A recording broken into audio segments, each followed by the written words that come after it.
Devyani Marathi AI creator subscribe in my channel. नमस्कार. आज आपण कोकणच्या एका अशा गूढ कथेबद्दल बोलणार आहोत जिथे निसर्गाचं ते मनमोहक सौंदर्य आणि मानवी मनातली खोलवरची भीती एकमेकांना भिडते. असं कधी ऐकलंय का की एखादी जागा इतकी सुंदर आहे, अविश्वसनीय सुंदर, पण तिची ओळख तिच्या सौंदर्यापेक्षा तिथल्या कथांमुळे जास्त आहे.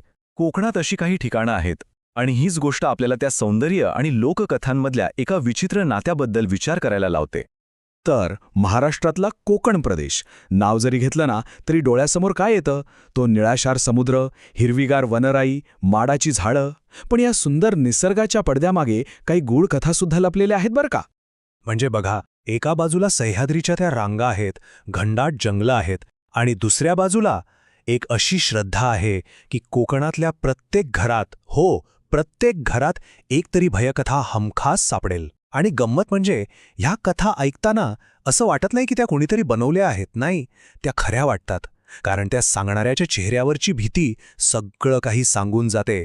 तर आपली आजची कथा फिरते अनिकेत नावाच्या एका आधुनिक विचारांच्या तरुणाभोवती. झालं असं की दरवर्षीप्रमाणेच तो होळीसाठी आपल्या कुटुंबासोबत गावी निघाला होता. आता अनिकेत कसा होता तर त्याचा या जुन्या कथांवर, अंधश्रद्धांवर अजिबात विश्वास नव्हता.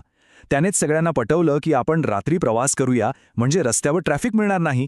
आणि त्याचा हाच निर्णय त्याच्या आधुनिक विचारांना त्या जुन्या श्रद्धांच्या अगदी समोर आणून ठेवणार होता. प्रवासात अचानक एक अडथळा आला. पुढे महामार्ग पूर्णपणे बंद होता. आता त्यांच्यासमोर फक्त दोनच पर्याय होते. एक तर लांबचा पण सुरक्षित वळसा घालून जायचं, किंवा एक शॉर्टकट घ्यायचा. एक असा रस्ता ज्याबद्दल फक्त अशुभ कथाच ऐकायला मिळायच्या. त्याच्या आईने त्याला स्पष्टपणे बजावलं. तिचे शब्द म्हणजे येणाऱ्या धोक्याची एक सूचनाच होती, पण अनिकेतने त्या इशाऱ्याकडे साफ दुर्लक्ष केलं. आईचा सल्ला न ऐकता अनिकेतने गाडी त्याच निषिद्ध रस्त्याकडे वळवली, आणि इथूनच कथेतील खरा तणाव वाढायला सुरुवात झाली. गाडी त्या भयानक रस्त्यावरून धावत असतानाच त्याच्या आईने त्याला त्या जागेमागची दंतकथा सांगितली की अनेक वर्षांपूर्वी एका शक्तिशाली तांत्रिकाने एका दुष्ट चिटकिनीला याच रस्त्यावरच्या एका झाडात कैद केलं होतं, आणि आता तो तांत्रिक नुकताच मरण पावला होता. लोकांच्या मते ती चिटकीन पुन्हा स्वतंत्र झाली होती. आणि मग काय, जणू काही त्या कथेला खरं ठरवण्यासाठीच त्यांची गाडी एका मोठ्या खड्ड्यात फसली. दूरवर एका घरात एक मिणमिणता दिवा दिसला. मदतीची आशा वाटल्यामुळे त्याचे आईवडील त्या घराच्या दिशेने गेले, आणि अनिकेत त्या भयान शांततेत एकटाच गाडीजवळ थांबला. गाडी तपासता तपासता अनिकेतची नजर जवळच्याच एका प्रचंड मोठ्या झाडाखाली गेली, आणि तिथे काय होतं तर नारळ, लिंबू, मिरच्या यांचा अक्षरशः खच पडला होता. हे सगळं पाहूनच कळत होतं की इथे काहीतरी विधी वगैरे केले जातात. त्याच्या मनात आईने सांगितलेली कथा पुन्हा एकदा चमकून गेली. या सगळ्या गोष्टींना अंधश्रद्धा मानून अनिकेतने रागाच्या भरात तिथल्या एका नारळाला जोरात लाथ मारली, आणि त्याच क्षणी त्या झाडाच्या फांद्यांमधनं लाल भडक कुंकू म्हणजे सिंदूर थेट त्याच्या चेहऱ्यावर पडलं. ती एक खूपच अस्वस्थ करणारी अमानवी प्रतिक्रिया होती. त्या रात्री त्यांना एक अनोळखी घरात राहायला जागा मिळाली, पण ती रात्र काही शांत नव्हती. अनिकेतला खूप विचित्र स्वप्न पडली. मध्यरात्री त्याला जाग आली तेव्हा त्याने पाहिलं तर त्याची आई त्याच्या पलंगावर बसून स्वतःशीच काहीतरी पुटपुटत होती. तिने सांगितलं तिला स्वप्नात तेच शापित झाड दिसलं, आणि म्हणे ती त्याच्याशी बोलत होती. दुसऱ्या दिवशी सकाळी अनिकेतला आपली गाडी आणण्यासाठी त्याच शापित झाडाकडे परत जाण्याशिवाय दुसरा कुठलाच पर्याय नव्हता. कथेचा उत्कर्ष बिंदू आता अगदी जवळ आला होता. गावी पोहोचल्यावर त्याला एक धक्कादायक गोष्ट समजली. त्याचा चुलत भाऊ त्याला म्हणाला की ज्या तांत्रिकाने त्या चेटकिणीला झाडात कैद केलं होतं ना, ते दुसरे तिसरे कोणी नसून अनिकेतच्या आईचेच आजोबा होते. आता त्याला हळूहळू सगळा प्रकार लक्षात येऊ लागला.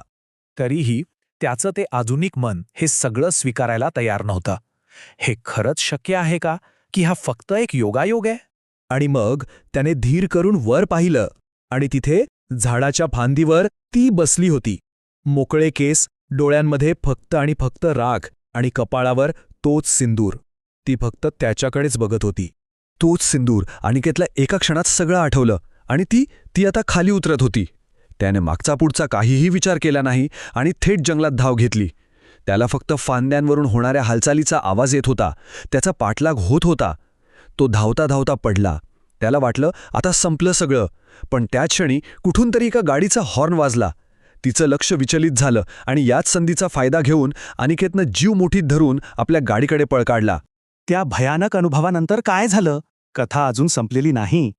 गाडीत बसून ते सुसाट वेगाने तिथून निघाले. पण मुख्य महामार्गावर पोचताच त्यांना सगळ्यात मोठा धक्का बसला. तो रस्ता पूर्णपणे मोकळा होता. तिथे कधीच ट्रॅफिक जॅम नव्हता. तो एक सापळा होता जो फक्त त्यांना त्या शापित रस्त्यावर आणण्यासाठी रचला गेला होता. त्या एका रात्रीने अनिकेतच्या कुटुंबाला कायमचं बदलून टाकलं होतं.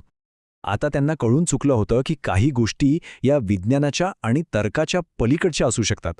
त्यांचा तो संशयवादी मुलगा अनिकेत आता एकटा अंधारात जायलाही घाबरतो. ते आजही दरवर्षी गावी जातात, पण त्या रस्त्याकडे ढुंकूनही पाहत नाहीत. आणि शेवटी त्याचे वडील जे म्हणाले तेच या पूर्ण कथेचं सार आहे. काही गोष्टींना न छेडलेलंच बरं असतं.